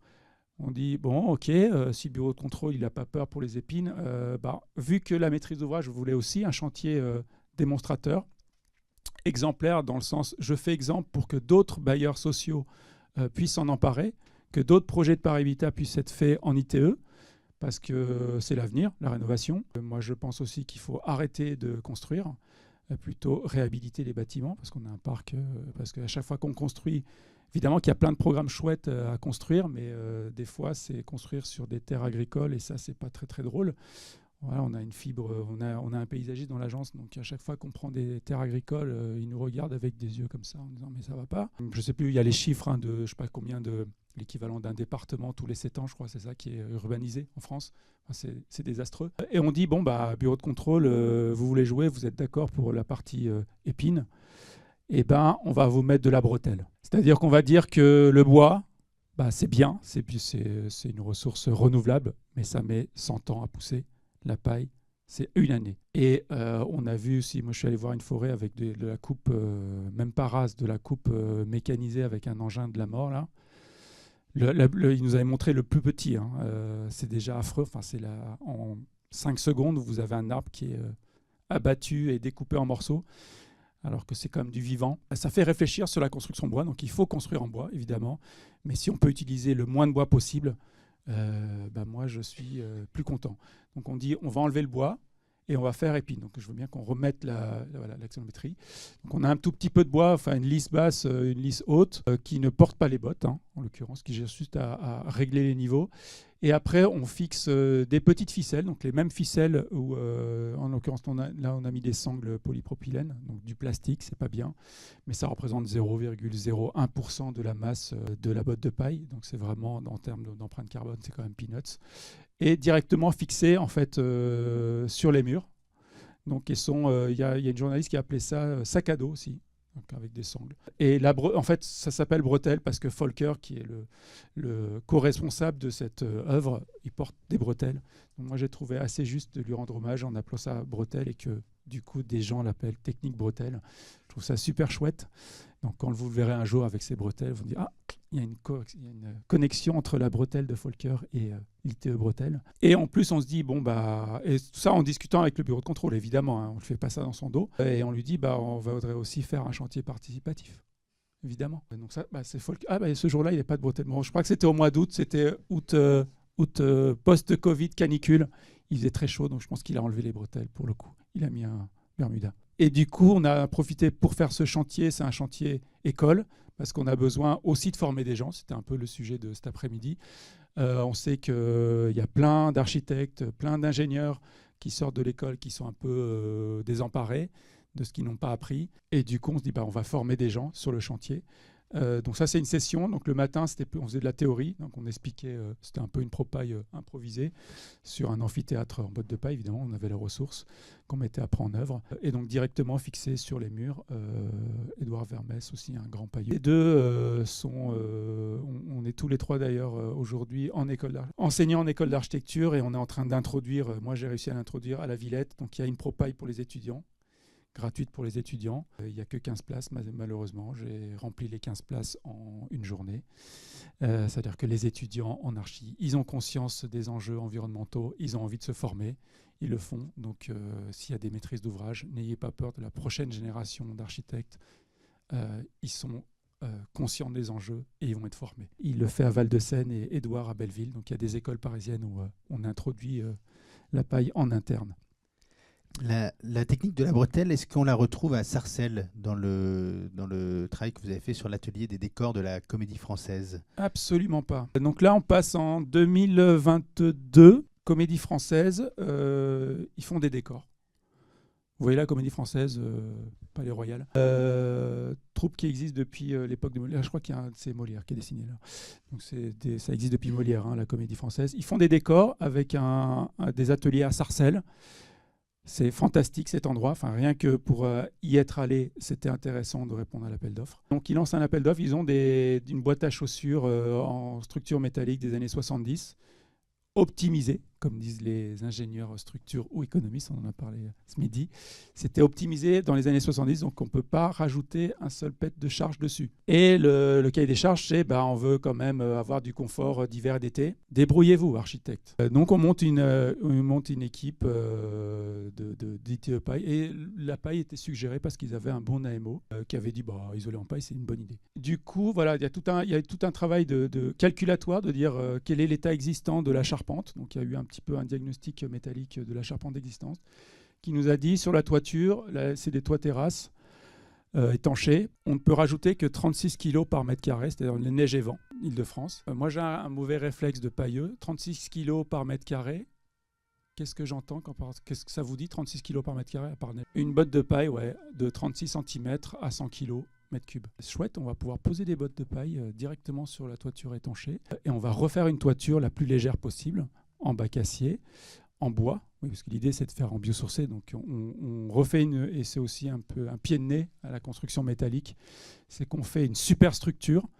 Des fois on l'appelle, je sais plus où on l'a mis, c'est ce qu'on nous appelle par gag le sarcopaille de Sarcelles. Faire une itération sur le SAR, en référence un peu à Tchernobyl, sur le sarcophage qui est venu englober le truc en béton là. Et là, évidemment, on le fait en bois, donc on rajoute des gros bois, des gros poteaux bois fixés. Donc ceux-là, ils sont fixés par l'extérieur. On vient chercher, en fait, il y a les poteaux métalliques intérieurs. On a fait des nouvelles fondations, donc on a un peu de béton, mais on minimise vraiment, et donc on calcule en plus juste, de dire on a juste apporté cette nouvelle façade ossature bois, donc on est plutôt dans le registre du FOB, qui a son propre DTU, dans lequel on met évidemment des bottes de paille, et comme c'est de la rénovation et qu'on travaille en site occupé, parce que normalement ils n'ont que 1 mois de vacances, ces gens-là. Là en l'occurrence cette année ils ont pris 2 mois de vacances, voire 3, parce qu'on a aussi découvert de l'amiante en tout début de chantier. Bon, ça, c'était pas prévu, enfin, plus ou moins, pas autant. Mais en tout cas, voilà, on renforce. Donc, voilà, on a ces poteaux bois, quelques libages en béton qui viennent chercher les fondations anciennes. Et ensuite, des caissons bois préfabriqués, parce qu'on a un souci ici de timing. C'est-à-dire qu'on a pu travailler qu'en été, au moment où les salariés de la comédie étaient en vacances. Donc on ne pouvait pas faire les techniques bretelles, voire épines avec bottes de paille sur site, parce que ça prend plus de temps et que ce n'était pas approprié. Et aussi qu'en résultat d'appel d'offres, il y a 1700 m² de façade, donc c'est un gros chantier. On a des gros, si on vient sur la première, on a quand même une grosse portée en bois ici, qui est du lamellé collé.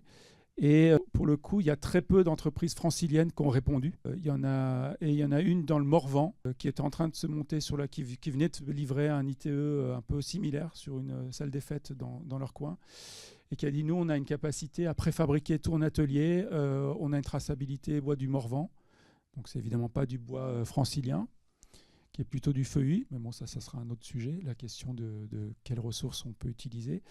Mais qui nous dit, voilà, nous, on préfabrique et puis on envoie des camions. Donc, il y a de l'empreinte carbone de camions. Mais on a un temps de chantier qui est réduit. Donc, voilà, contexte différent, solutions différentes. Et pour le coup, ça, il n'y a aucun sujet technique non courante, à mon sens.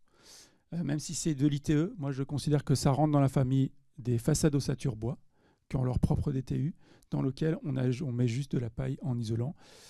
On met de la botte de 22 parce qu'il y a quand même, on garde les 4 cm de panneau sandwich en laine de verre des années 70. Donc c'est dégueulasse, mais si on l'enlève, il faut le jeter. Puis si on l'enlève, ils n'ont plus de couvert. Donc on le garde pour des histoires de chantier, d'amiante aussi un peu, et aussi de qu'est-ce qu'on fait du déchet. Donc voilà, il y a ce sarcopaille. Et le truc, c'est qu'en cours d'analyse des offres, et aussi parce que moi j'étais au RFCP encore à l'époque et je rencontre Nicolas Rabuel de la Sikielo qui nous démontre que la paille hachée c'est révolutionnaire.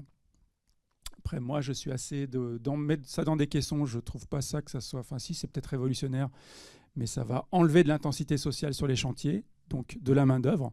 Donc d'un point de vue économique c'est intéressant de faire des caissons. D'un point de vue intensité sociale, c'est-à-dire que de faire travailler des gens, ça me semble moins intéressant. Après, chaque problème a ses solutions. Donc, en l'occurrence, là, moi, je préfère mettre des bottes de 22. Donc, c'est juste le charpentier qui s'est acheté une scie et qui coupe ses bottes en deux. C'est pas compliqué. Il n'y a pas besoin d'aller acheter. Donc, vous pouvez aller en acheter en Vendée ou en Anjou. Et ils font très bien leur boulot. C'est des copains, donc je ne vais pas dire du mal. Et ça, c'est très bien ce qu'ils font. Mais là, en l'occurrence, dans le Morvan, il a acheté une scie. Il coupe des bottes de 22. Il discute avec son agriculteur pour avoir des bottes très denses et qui arrivent à se couper facilement sans se partir en lambeaux. Donc des caissons de 22 et de la paille hachée soufflée, donc pas insufflée, soufflée en toiture. C'est-à-dire qu'elle est juste posée sur l'étanchéité existante, protégée par du bac acier. Donc c'est la même machine, mais elle est juste et s'autotasse. C'est ça qui est fantastique et qui m'a convaincu que c'était bien d'en mettre là. Et on en met 30 cm, donc on est en dessous des 36 kg. Tu parles d'intensification, tu l'as évoqué en tout début d'intervention, peut-être pour parler du dernier projet qui est un gros projet. Là, on est sur 143 logements, si je ne dis pas de bêtises. Toujours une ITE, isolation thermique par l'extérieur, mais là, on se rend compte sur un objet beaucoup plus conséquent. On voit bien que la technique se rôde et s'applique désormais à des objets plus important. Alors ça c'est en cours. Ça a commencé d'ailleurs le chantier. Alors ça a commencé. Ça a tout petit peu commencé. On n'a pas les photos. Non. En fait, je crois que c'est en même temps que l'appel d'offres de Sarcelles. Il y a celui-là ou alors c'est un mois après. En fait, il y a les deux. Donc j'étais soit en train de monter l'équipe pour celui-là, soit en train de monter l'équipe pour l'autre. Donc avec un ingénieur structure qui est assez capé pour le faire. Artec en fluide. Artec, je le rappelle, c'est un des fondateurs de Negawatt. Donc le sujet de la rénovation, c'est un sujet important pour eux, et d'instrumentation. Et un bureau d'études à Grenoble. Donc oui, c'est ce qui me fait penser que j'ai commencé par celui-là en fait. J'ai répondu à cet appel d'offres et après à l'autre. Et dans celui-là, en fait, il se trouve que le chef d'op de Alpizer Habitat, donc qui est le bailleur grenoblois, il a entendu parler de l'ITE Convention qui a été un petit peu médiatisée. Je ne sais pas s'il a lu l'article sur les bretelles ou un autre. Enfin, bon, il y a eu des articles différents, drôles et pas drôles, ou plus sérieux, je dirais, plus sérieux. Et il lance cet appel d'offres et il met un cahier des charges où il dit je veux faire de la paille. Et il faudra expliquer. Donc c'est un appel d'offres en 2 tours, c'est-à-dire que c'est une procédure adaptée en 2 tours avec candidature, sélection de 3 candidats et après remise d'une offre méthodologique et financière. Et dans le cahier des charges, c'est écrit « Je veux absolument faire de la paille. Si vous n'en mettez pas, » ça c'est un message pour les maîtrises d'ouvrage, expliquez pourquoi vous ne pouvez pas en mettre. Donc, quand on voit le cahier des charges, ça c'est une maîtrise d'ouvrage engagée, on va pouvoir aller loin avec eux. C'est du R+9 et on est à Grenoble. Grenoble, qu'est-ce qu'il y a de différent de Paris? Ça ne joue pas dans la paille, mais bon, c'est en zone sismique. À Paris, il n'y a pas de zone sismique, donc il n'y a pas de sujet. Là, il y a un petit sujet, parce que en fait, quand vous allez isoler avec de la botte de paille, la masse que vous allez apporter en ITE, elle a un peu plus de poids que juste les 10 cm ou 15 cm d'isolant pétrochimique dont la densité est de 30 km3, plus un enduit mince qui ne pèse rien du tout, donc qui est super léger. Donc c'est quand même l'avantage, il faut le dire, et ça isole bien, le lambda est très bon. Et ça n'a pas de masse, donc en zone sismique, on y va sans besoin de calculer. Là, on apporte de la masse, on a de la paille avec un enduit de 4 cm à la chaux, ça veut dire du poids. On va avoir des chiffres après, pour ceux qui sont impatients sur les chiffres et les poids des choses. Donc on prend un bureau d'études assez bon sur la question de la paille, de la terre crue, du bois. On avait d'autres projets avec lui en faisant bois des Alpes aussi, ce qui est un autre sujet. Et ça nous semble être aussi de dire si on peut le faire en zone sismique, de la paille avec un enduit qui est quand même assez lourd, tout le monde pourra le faire, pas juste les Parisiens avec du R+7 et c'est du R+9. Donc là on frôle le dernier plancher à moins de 28 mètres. C'est la limite, les 28 mètres c'est quand même une limite feu de pompier. Je pense que c'est dans ta boîte à outils, les 28 mètres, évidemment. C'est difficile de discuter avec les pompiers au-delà de 28 mètres parce que la grande échelle, elle ne va pas plus haut. On y répond, on dit, nous, la paille, on est super OK. Je pense qu'on était en concurrence avec d'autres cabinets d'architecture qui faisaient beaucoup de rénovation de bâtiments de bailleurs sociaux, qui n'avaient pas l'air de faire beaucoup de paille. Donc je pense que c'est ça qui a joué. Je n'en ai pas reparlé avec le chargé d'op, mais bon, j'imagine que ça a été en notre faveur. Et donc, pour vos grosses phases de diagnostic sur l'état structurel du béton, donc c'est un bâtiment en béton avec 4 cm de polystyrène inclus. Donc, il y a un mini-sujet aussi structurel, d'analyse structurelle et un ferroscan pour voir où sont les fers à béton dedans. Et le chantier il a été attribué puisque je vais vous donner les chiffres, les résultats d'analyse des offres. Et il a commencé, mais il n'a pas commencé. On est en train de changer toutes les menuiseries des façades sud et nord. Donc on est en train de faire les protos de chantier. Le chantier en paille, ce sera plutôt au mois de mars. Parce que là on est en hiver, donc faire de la paille en décembre-janvier sur site, parce que c'est des techniques épines. Botte sur site avec échafaudage et enduit chaud sur site. L'heure tourne. Oui. Tu as insisté par les chiffres. Yes. Donc je vais. Chantier participatif. Sur ce petit truc, il y a un petit bâtiment comme ça, le bâtiment C, qui est un logement simple. On va faire du chantier participatif dessus avec des tests de Copano. On en a parlé ce matin parce que à la fois c'est un copain et j'ai envie d'essayer du Copano en marché public pour voir comment ça fonctionne. En chantier participatif. Là, on va aussi faire de la technique bretelle. Il se trouve que l'entreprise qui a répondu, elle est issue de celle qui a écrit les règles pro de la paille porteuse. Et c'est pas pour rien qu'avec Volker, on est aussi dans le groupe paille porteuse parce qu'en fait, les techniques de ficelle comme ça, de compression des bottes, ça ressemble beaucoup à de la paille porteuse. Donc, il y aura ça au printemps. On va faire du chantier école pour tester des nouvelles techniques, pour alimenter aussi les règles professionnelles de l'ITE. Il faudra qu'on aille voir peut-être. Tout à fait, c'est une synergie de bailleurs sociaux, c'est super. Pour vous achever, deux tableaux avant de passer aux questions, avant de passer après à peut-être un moment plus convivial. La parole est à toi. Je t'encourage à être persuasif et à nous rapide. expliquer ces deux tableaux. Alors, on va commencer par le premier. Donc ça, c'est des coûts de construction avec en jaune. Vous voyez les chiffres ou pas? Ouais, je les ai mis en gras. On peut tu peux alors les dire, là, je en pense. jaune, c'est le prix en euros de façade par mètre carré. Ici, 128. Et avec, c'est une analyse sur le chantier de convention, donc celui en 2020. Il y a eu le Covid entre-temps, donc ça a un peu bouleversé les prix aussi. Je pense que vous êtes tous au courant. Et les 4, là, c'est une analyse de 4 offres de différentes entreprises pour le chantier que je viens de présenter. Et un coût de l'enduit. Donc enduit, c'est 4 cm de chaud, c'est règle pro. Et ce que je n'ai pas dit, c'est qu'il va y avoir aussi une appréciation de laboratoire. Parce qu'a priori, jusqu'à aujourd'hui, il n'y a pas eu d'exemple de R+9 de paille enduite de grande hauteur comme ça. Donc on a un micro-sujet avec le bureau de contrôle. Il se trouve que c'est encore le même. À chaque fois, on conseille les deux. Et à chaque fois, Ça va passer. on a eu un chantier pisé avec Jean-Pierre Schwartz, mais je ne le montre pas parce que ce n'est pas un sujet paille. Donc Jean-Pierre, je le connais aussi et l'apprécie. Et là, je vous ai mis le prix médian. Donc ce n'est pas la moyenne, c'est le prix médian. Petite différence en mathématiques entre médian et moyen. Mais bon, sur 5 prix, je pense que c'est plus intéressant d'avoir le médian que la moyenne. Et en fonction des entreprises, des tailles d'entreprises et de leur habitude, les prix ne sont pas les mêmes, que ce soit en atelier et sur site, par exemple. Donc, typiquement sur le R+9, j'ai une entreprise Bâtinature qui est une entreprise pionnière. Je pense que c'est une des premières à avoir fait de la construction paille. Ils font exclusivement de la construction paille, plutôt en construction neuve, en ossature. Donc, ils sont très forts en atelier. Ils ont un super atelier.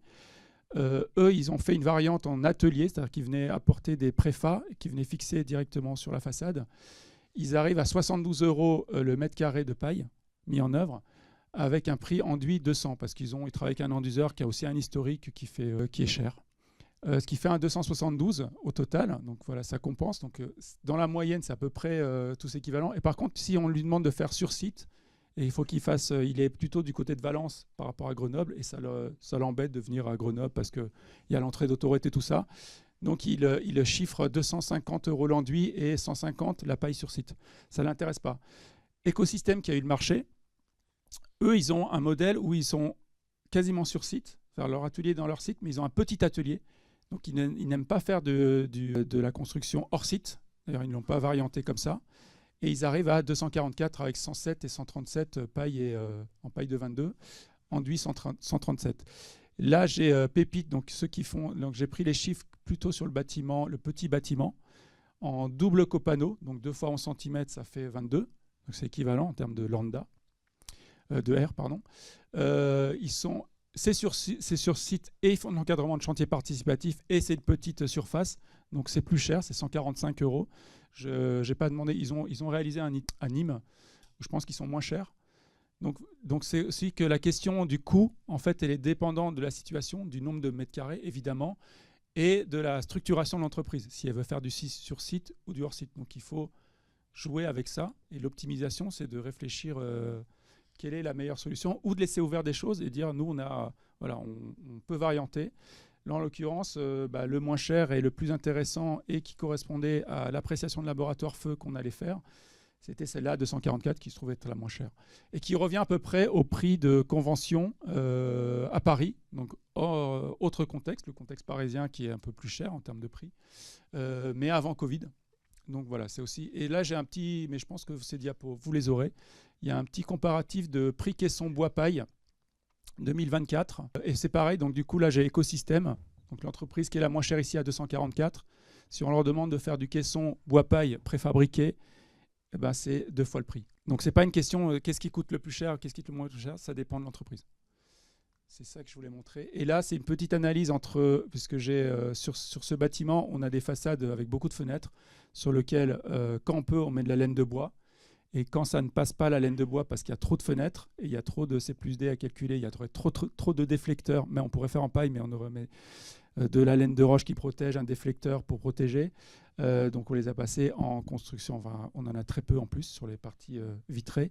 Donc j'ai les pris en laine de roche, en laine de bois et en bottes de paille sur ce chantier. Donc évidemment, aujourd'hui, la laine de roche avec un enduit mince, là vous avez, c'est écrit en tout petit, un enduit mince pétrochimique de 5 mm. Donc il fait des spectres. Au bout de 2 ans, vous avez tous vu un bâtiment isolé avec de l'enduit mince. Ça vous parle, on voit les joints. Ça coûte 122 € le mètre carré. Quand la botte de paille, on est à 244. Mais ce n'est pas la même prestation. Vous avez un enduit chaud de 4 cm. Donc il va aussi prendre la lumière différemment. C'est-à-dire qu'il y a aussi une côté esthétique. Ça peut aussi jouer, en l'occurrence, pas énormément sur le déphasage. On en parlera peut-être après sur les questions. Et là, en marron, en fait, c'est l'équivalent CO2 par mètre carré de ces matériaux. Et là, en fait, on stocke. C'est-à-dire que la botte de paille, on stocke. Là, c'est le calcul en ACV dynamique. J'ai un peu triché. Mais bon, l'ACV dynamique de la laine de roche, ça ne change rien. Elle est toujours... Et en gros, c'est la même chose. C'est 25 kg d'émissions ou moins 26 kg d'émissions. Donc le delta, c'est 50 kg. Là, j'ai des petites ordres de grandeur. Un arbre, ça stocke 25 kg de CO2 par an. Et là, on parle de 1 mètre carré. C'est-à-dire que peut-être que chaque fois que vous allez mettre 1 mètre carré de laine de roche, peut-être qu'il va falloir compenser avec un arbre. Enfin, un arbre à maturité. Alors que la botte de paille le stocke directement. D'autres petits ordres de grandeur, sur 1 litre d'essence, c'est 2,28 kg de CO2 d'émissions. Vous voyez ? Combien de litres d'essence ça représente 1 mètre carré de laine de roche ? Je pense que vous n'avez pas forcément ces données quand vous dites oui, c'est moins cher la laine de roche. C'est un impact en fait sur le taux de CO2 dans l'atmosphère. Donc petit calcul, une tonne parce qu'on parle de tonnes d'équivalent CO2, vous savez combien la moyenne française c'est combien ? On est à combien ? 10, 12. Une tonne, c'est 438 litres d'essence. Vous pouvez aller jusqu'à Novosibirsk, vous voyez, c'est en Russie centrale, en voiture, avec une tonne. Une tonne, c'est 40 mètres carrés de laine de roche. 40 mètres carrés. Là, moi, j'en ai 1000. 40 mètres carrés, c'est une tonne. Et après, je le corrèle avec la taxe carbone, qui est une espèce de... pour inciter à prendre en compte le carbone. Aujourd'hui, en France, on est à 44 € la tonne. La tonne, c'est rien du tout. C'est-à-dire que si on voulait compenser ça, on ne peut pas le compenser. Là, on est l'heure de... C'est des centimes qu'on économise en taxe carbone. En Ukraine, qui produit beaucoup de gaz, qui produisait beaucoup de gaz, ils sont à 0,9 € la tonne, parce que sinon, je pense que ça serait un peu difficile. En Suède, à 118. Vous voyez déjà, c'est bon. Je pense qu'en Suède, ils ne produisent pas de pétrole, donc ils n'ont pas d'enjeu économique. Sous Biden, on était à 50 € la tonne. Donc c'est mieux que la France, je ne pourrais pas dire. Mais bon, on dit les États-Unis, sous Biden, ils étaient mieux que la France en taxe carbone. Bon, pour le reste, sous Trump, c'est prévu 1 € la tonne. C'est aussi ça. Enfin bon, ça, on sait que Trump, il n'a pas compris l'écologie. Et a priori, les préconisations, en tout cas ce que j'ai trouvé, c'est 100 € en 2030, 350 en 2050. Donc 1000 mètres carrés de façade en paille, ça économiserait, si on veut parler d'économie de taxe carbone, 17 500 €. Ça ne fait pas forcément le delta. Mais ça commence à devenir intéressant à 350 € la tonne, mais c'est pour 2050. Donc si on attend l'incitation taxe carbone, on peut attendre longtemps. Voilà. Merci beaucoup Benoît, merci pour ce voyage dans le temps et en France sur les projets construction paille. Est-ce qu'il y a, je sais qu'il commence à être un peu tard, mais est-ce qu'il y a malgré tout des questions que vous avez à poser à Benoît, où tout était extrêmement clair et limpide. Si vous n'en avez pas tout de suite, on pourra continuer, en tout cas on pourra échanger de manière informelle juste à côté pendant notre petite cocktail dînatoire. Je vous propose de clore du coup cette séquence avec Marie qui va dire le dernier mot et annoncer la suite des événements pour l'appel paille. Express, je vous le promets. Je vous annonçais des événements à venir. S'il y a des bailleurs parmi vous, si vous connaissez des bailleurs, on a construit avec l'ARP une formation d'une journée pour les maîtrises d'ouvrage. On est plusieurs à y avoir participé à l'école d'architecture l'été dernier. C'est exceptionnel de motivation. Ça permet de faire le tour en une journée pour un service achat, un service technique, un chargé d'opération qui voudrait se lancer dans l'aventure. Et on la propose, on l'ouvre, elle est prise en charge par le projet Appel Paille le jeudi 10 avril à Mont-Saint-Aignan et le mercredi 25 juin au Havre. Donc, si les bailleurs sont intéressés, il y a le petit QR code pour les dates et les inscriptions là derrière. Et Benoît nous a parlé des apéropailles d'Île-de-France il y a quelques années. On lance nos apéropailles. Le concept, c'est 17h, 19h. On a une thématique, un expert. de la convivialité et on partage des expériences. On partage une expertise sur une thématique en particulier. On va commencer le 29 janvier avec Jean-Pierre Schwartz, justement sur le cadre réglementaire et l'assurabilité de la construction paille. C'est le 29 janvier, ça devrait se situer dans les locaux de 3F Normandie, je vous confirmerai ça. En tout état de cause, on a d'autres sujets, le 6 mars sur la construction paille et les autres matériaux biosourcés, sur la complémentarité, la supplémentarité entre les matériaux, la réhabilitation avec la paille. Et on en a encore quelques-uns dans notre botte. C'est organisé avec brio par notre AMO. Là, encore une fois, si vous êtes intéressés, et vous êtes vraiment les bienvenus, le principe, c'est un échange thématique, une expertise et des échanges informels pour permettre d'avancer. L'idée, encore et toujours, c'est de donner envie et de rendre simple ce qu'il l'est, enfin de rendre paraître accessible des choses qui le sont et le concrétiser. Et encore une fois, vous pouvez vous inscrire là-haut, là derrière. Et j'ai un dernier qui n'est pas sous une diapo, c'est qu'on a parlé d'aller visiter, voir la Maison Feuillette. La Maison Feuillette, c'est un des plus anciens bâtiments encore sur pied en paille de France, d'Europe, qui est aussi le siège du réseau français de la construction paille. Il se trouve qu'en Centre-Val de Loire, il y a des bailleurs qui ont déjà des opérations sur pied, habités, de logements, d'habitat en paille. On vous propose, sur le principe d'un petit voyage genre scolaire, d'aller se promener, d'aller rencontrer à la fois des bailleurs qui ont mis en œuvre une usine de préfabrication de bottes de paille, rencontrer des habitants qui vivent dans des logements de l'habitat en paille, pour se rendre compte, appréhender, donner envie. Voilà, encore et toujours. L'idée, c'est de se motiver, de voir ce que d'autres sont capables de faire, qui ne sont pas plus malins que nous. Et il n'y a aucune raison qu'ils arrivent à le faire et pas nous. Donc voilà, encore une fois, il y a un petit QR code pour pouvoir avoir les différentes modalités merci monsieur, de participation à ce projet. Ce sera le 24 avril, autour du 24 avril. Voilà, donc merci infiniment à tous. Merci beaucoup Benoît, merci à tous les intervenants. Maintenant, je vous donne tous ces rendez-vous-là. On se retrouvera sans aucun doute dans un an pour avoir les conclusions de ce travail collectif. Et je vous propose de passer à côté au solide.